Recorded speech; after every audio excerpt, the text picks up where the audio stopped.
Ja,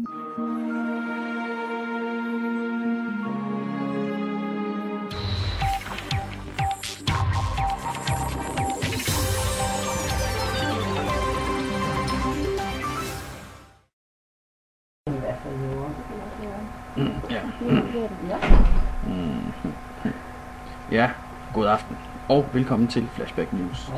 I dag skal vi se på nyheder fra ind- og udland, og vi starter med åbning af den nye bibliotek i Næsby.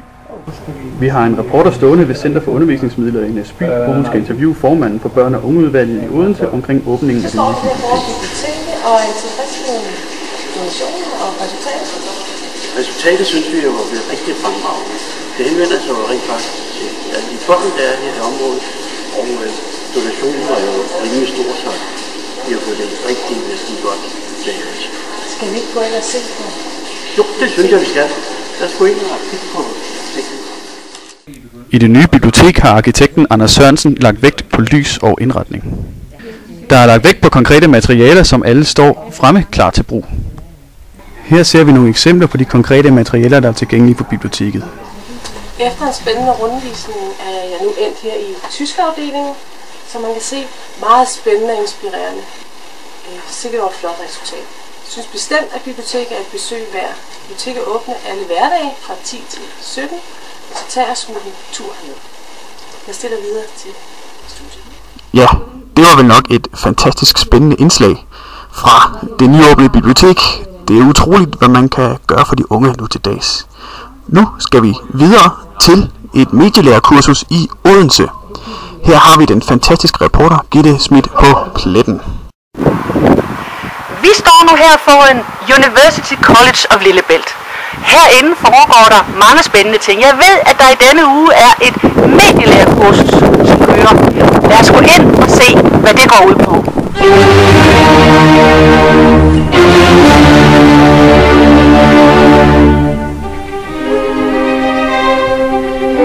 Jens, hvordan vil du beskrive indholdet i det her kursus, vi har?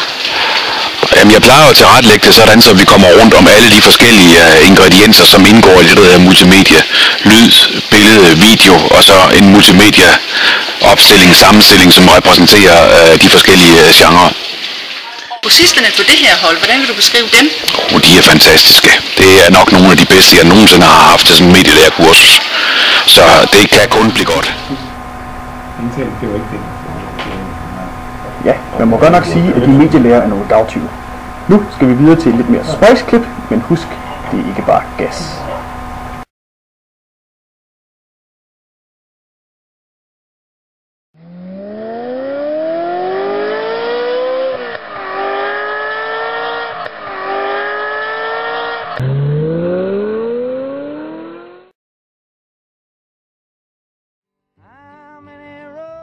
Must a man walk down before you call him a man?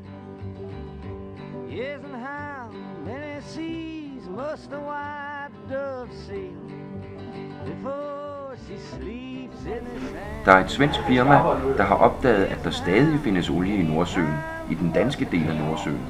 Spørgsmålet er der fundet olie, eller er det gas? Kan det i det hele taget betale sig at investere i det, i sådan et blæsevejr, eller skulle det hellere være vindmøller?